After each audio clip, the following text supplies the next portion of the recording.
The second in the series of Dirty Harry movies is the 1973 action thriller called Magnum Force. Again, Clint Eastwood plays the maverick cop, Harry Callahan. Ted Post directs the film, and he and Eastwood had worked together on the television series Rawhide, and also on the feature film Hang 'em High. John Milius wrote the screenplay, and the film score was once again composed by Lalo Schifrin. David Soul, Tim Matheson, and Robert Urich are featured in the film as well, and this is some of their earliest work in the motion picture business. Harry Callahan is baffled by a series of killings of prominent Bay Area criminals. He notes that all of the deaths are caused by the same weapon, a .357 Magnum, and this is a gun that's widely used by members of the San Francisco Police Department. And the implications of this are that there's a cop doing these killings. Eastwood wants to personally investigate the deaths, but his boss, played by Hal Holbrook, calls him off the case. Later, Holbrook's character asks Eastwood to take a ride with him, and once this ride is underway, Holbrook pulls a gun on him and tells him that he's part of an effort to clean the city up. Eastwood then slams on the brakes, and Holbrook's head goes smashing into the dash, with quite a bit of help from Eastwood. He pushes his boss out of the car, and then he discovers that he's being trailed by these rookie renegade cops. The plot of this movie was inspired by the death squads of Brazil that were in the news at the time of this production. John Milius pitched the idea to Clint Eastwood with a really similar scenario where Harry Callahan encounters this corruption in the police force that have turned into vigilantes who go about assassinating those that they couldn't convict. Eastwood loved the idea, especially because he wanted to address the controversy caused by the original Dirty Harry movie. Some of the viewers and critics believe that it supposedly endorsed vigilantism. Eastwood wanted to make it clear that Harry was not a vigilante. Eastwood declined the director's seat, and Ted Post stepped in to do it. Although there's really a lot of debate on how much directing Ted Post did in this film. Through numerous interviews with Eastwood, there's indications that he and the second unit director, Buddy Van Horn, actually directed more of this movie than Post did. During the filming, Eastwood encountered numerous disputes with Ted Post over who was calling the shots in directing the movie. And Eastwood failed to authorize two important scenes directed by Post during the movie because of their time and expense involved in doing them. One of them was at the climax to the movie with a long shot of Eastwood on his motorcycle as he confronts the rogue cops. As in many of his movies, Eastwood was intent on shooting it as smoothly as possible. He would often refuse to do retakes over certain scenes. Post got terribly irritated over this, and he felt like he had no control and that Eastwood was showing selfish ignorance in not doing these. He actually states at this time that Clint's ego was really applying for statehood. He was a popular guy, and he knew he was good, and he knew people loved him.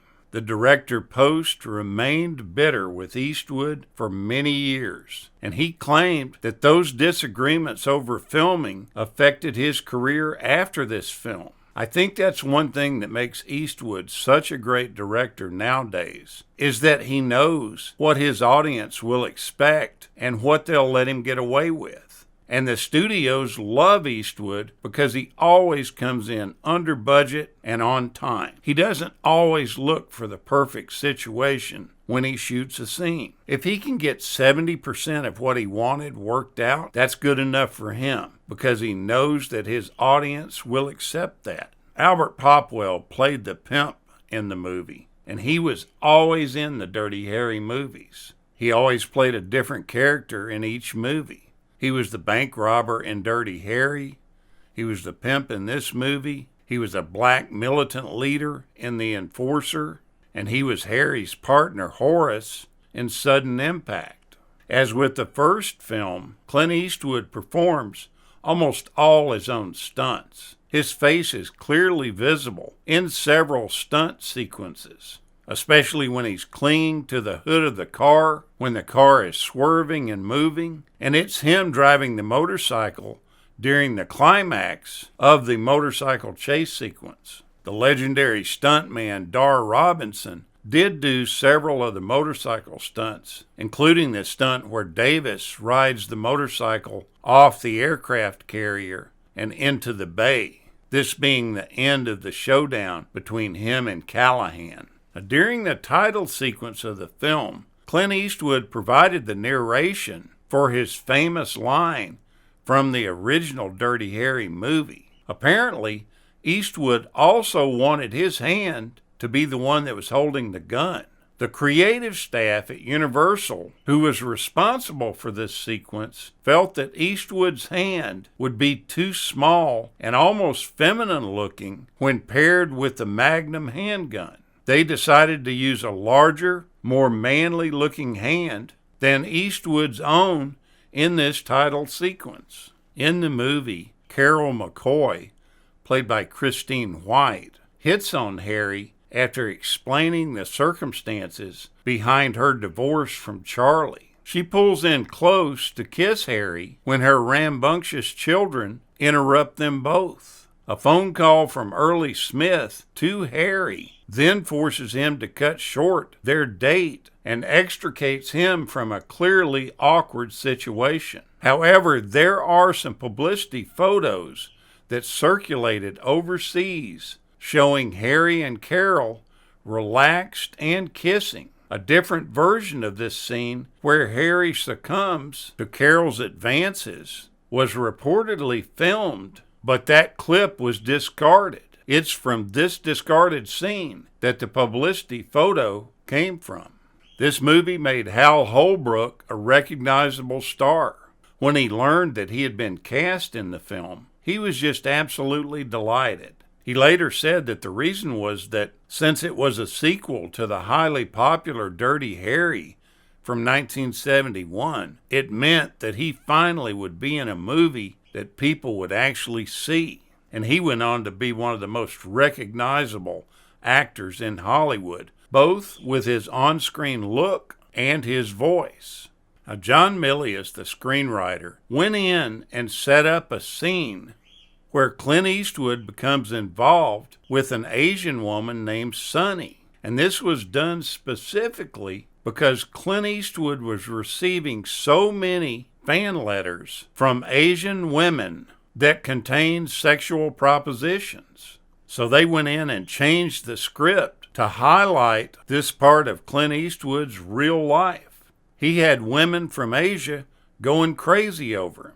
John Milius also says that the drain cleaner scene was never meant to be filmed, and that it was only just barely mentioned in the original script. The film received some really negative publicity in 1974 when it was discovered that that drain cleaner scene had allegedly inspired the infamous Hi-Fi murders. And the people that were actually involved in this had seen the film, and they thought that this would be a unique way to take care of somebody. That scene could have easily been left out of the film, and it not affected the overall plot of the film. In the film's opening week, it grossed $6,871,000 from 401 theaters. This made it the sixth highest grossing film of 1973. This movie was pretty much critiqued in the usual way, saying that it was just the same old stuff. Well, I enjoy this film, and I think you might too. This was a popular film in its day, and it still holds its own when you rewatch it today. Thank you so much for watching, and we'll continue to chase the classics.